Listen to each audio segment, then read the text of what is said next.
Welcome to Hood Champion Boxing and Sports. In boxing, you find a way to win or you find a way to lose. Let me tell you what, once I got the news of who Canelo was going to fight, I was over the Munguia. That's right, Haime Monga and Canelo are getting it on. Looks like the fight's going to take place in Las Vegas on May 4th. But it's like you just can't satisfy people. You just can't satisfy people. But what I'm going to tell you is, Haime Monga is going to beat Canelo Alvarez. I don't care what y'all say. I think Canelo was pressured into taking, this fight. And I just think Canelo is, Canelo's in over his head. I'm going to be honest with you. The way Haime Monga fights, I just don't think he's going to quit. But the bottom line is, right, there's a lot of articles out here talking about this fight. But a lot of people were surprised that Canelo announced his next fight. I think we were all hoping to get Benitas, but that's not what happened. Benitas went on record. A lot of things being said, man, about, Canelo was going to get like a 92%, 8% split in his favor. Benitas was only going to get $5 million. And out of that $5 million, he had to pay his team, then pay taxes. Benitas said he didn't even care about the money. He just wanted the opportunity because he's been making really good money for the last 7 years working with Haime. So that tells me that Benitas probably got some serious dough, which is great to hear. But when he goes on record, and as one thing that David Benavidez' father says, Canelo doesn't want to fight, or you hear his brother, or you hear someone else say something. But when David Benavidez comes out and talks, I tend to believe what he says. He just has this quality of being the youngest child and being the kind of the baby in the family. He has it in him. If you push him, the quills will come out. But he's not like his brother who's very brash and loquacious. He's not like that. So I tend to believe if David Benavidez said the split was going to be 92%, 8% in Canelo's favor, I tend to believe that that's true. Now, that being said, it doesn't matter. Bottom line is Canelo, he announced that he's facing Haime Monga. Now, it's going to be on, so let me read this part to you. Canelo versus Munguia will take place on May 4th at the T-Mobile Arena in Las Vegas, Nevada, with Amazon Prime and DAZN securing pay-per-view rights for the fight. Now, we can just get David Benavidez in the WBC. We can just forget about that. There was a conversation that came up talking about, well, David Benavidez is Mexican. Why would the WBC get behind David Benavidez? It doesn't make sense. It's Cinco de Mayo weekend. David Benavidez is a Mexican too. And to that I got to say, hold your horses. Let's not take it to the stupid. I think, everybody aside from Mexicans, they may just see David Benavidez because he's named the Mexican Monster and everything, and just make the assumption that he's Mexican. But this goes back to what I was talking about. Anthony Joshua goes through this. Amanda Serrano goes through this. And a lot of other fighters who are born in a certain country, but their parents are from somewhere else. Even though you grow up in another country, but with the culture from where your parents are originally from, a lot of people from those countries where your parents are from, right, they never really see you as one of them because you're not born there. And I understand that because I'm in a similar situation. Born here, family from Trinidad and Tobago, right? Even though my belly is 100% Trinidad and Tobago, I'm born here, so it is what it is. But they're not wrong. But I understand how that goes. So when you look at David Benavidez, who's born here, his dad's Mexican.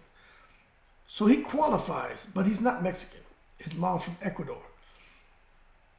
So as far as the WBC, and of course, Mauricio Suleiman, man, he's definitely hooked up with the secret society. But he seems to he seems to kind of care a little bit more about fights and fighters than the other sanctioning bodies. Now, I'm not saying they don't care, but he seems to be a guy who's, but that's probably because they make the most money in the WBC, but kind of put money back out there and to fighters who are retired, who have ups and downs, especially those who were WBC champions at the time. But you better believe Mauricio Sullivan is not going against no goddamn Canelo. Whatever Canelo wants, Canelo gets. That's why Canelo hasn't had to fight David Benavidez. But when you take a look at this fight, I'm going to tell you what I think is going on here. And you can tell me if you think I'm wrong. I think Mauricio Sullivan,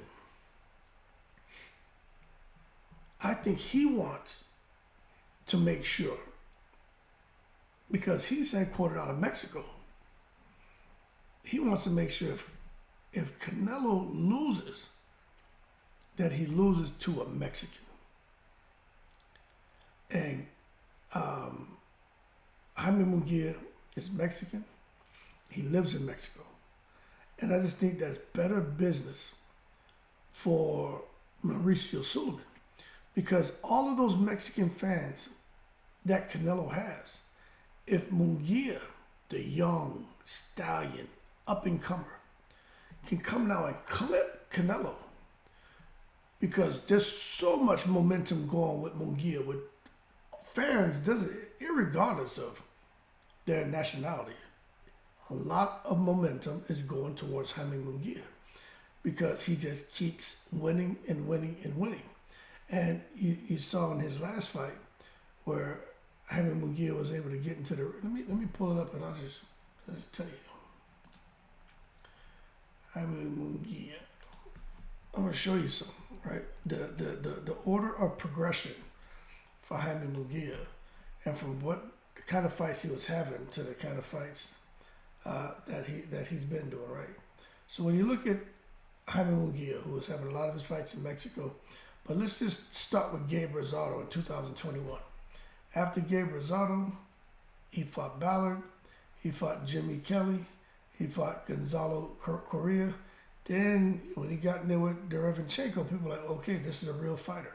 He got in there with Derevinchenko pushed him, but he got the unanimous decision.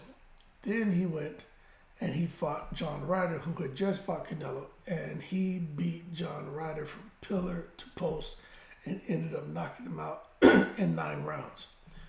So when you look at Haime Monga, he's no longer a guy who, if anyone fights him, I don't think it's fair to continue labeling Haime Monga as a cherry pick. Haime Monga is far from a cherry pick. Okay? Haime Monga can fight. And if you look at Haime Monga and you look at his record, like, I'll just show you. And you look at his record, 43 wins, 34 knockouts.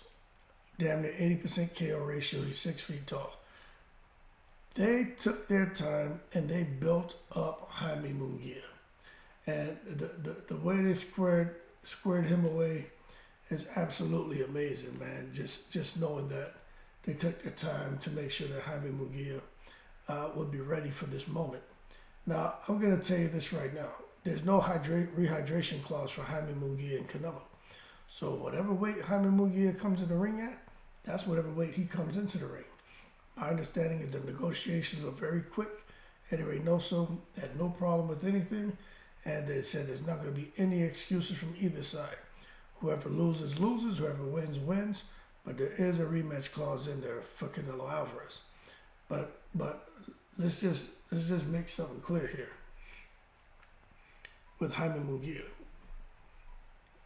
The one thing that I think plays to Canelo's advantage,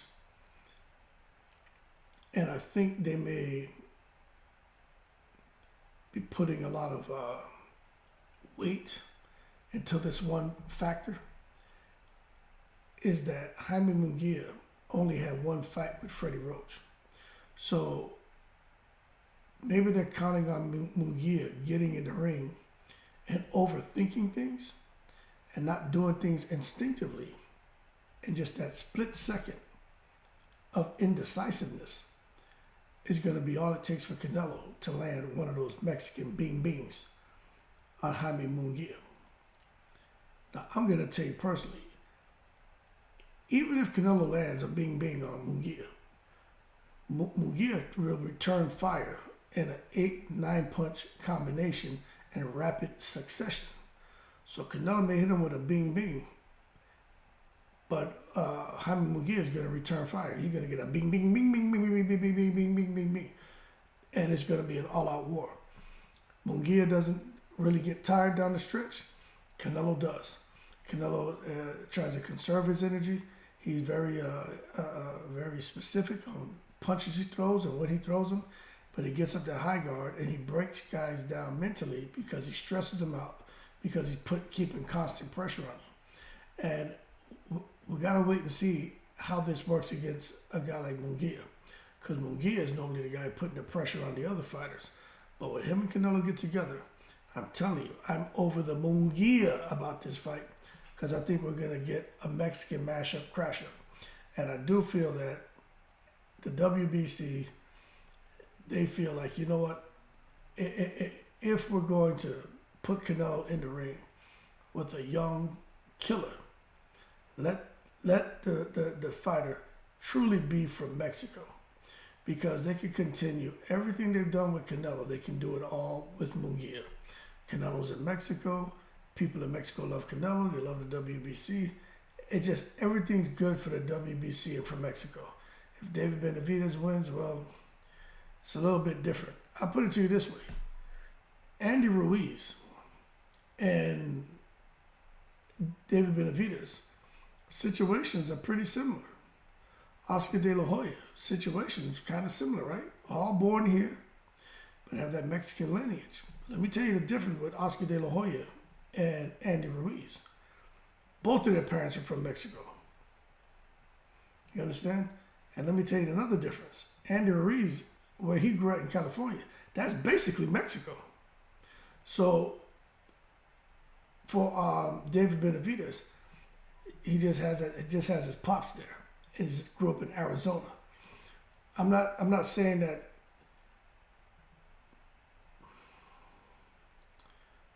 I'm not saying that should carry a whole lot of weight with how he's received by the Mexican fans.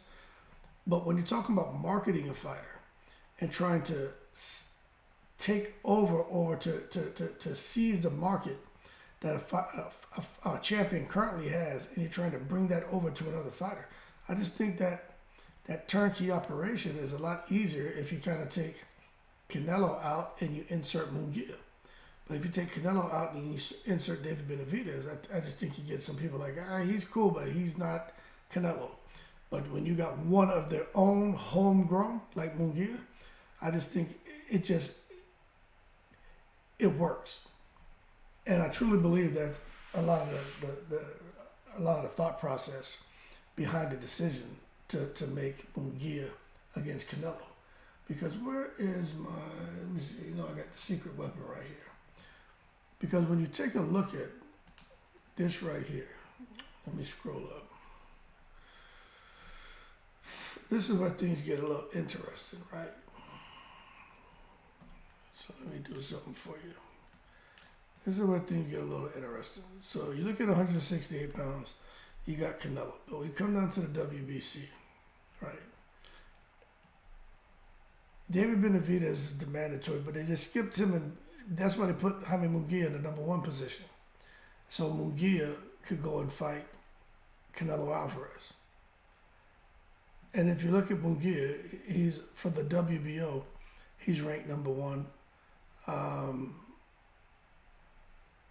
And he's ranked number 8 by the IBF. And Haime Monga, he's not even ranked. That's the crazy crap. He's not even ranked by the WBA. But the bottom line is they're bubbling him up to get the Canelo fight. So it is what it is because he's ranked number 1. But still a slap in the face to Benavidez. I think Benavidez deserves a fight. But when you look at it from a business perspective, I'm not surprised that they went the Munguia route. But I will tell you this. I think Munguia stands a real good chance to beat Canelo. I just really do. unless Canelo can really walk him down and chop him down with those hard shots. I'd be shocked if Canelo's able to do that to Munguia. But Canelo's special, and we got to give Canelo credit. That being said, shout out to the veterans on 7 continents. I'm over to Munguia about Haime versus Canelo.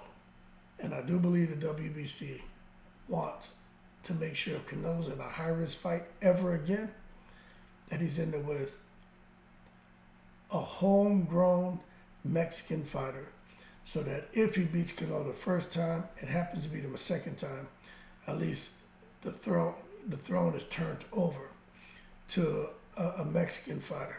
And they want a Mexican fighter to succeed a Mexican fighter. Keep cool, I'm in the breeze.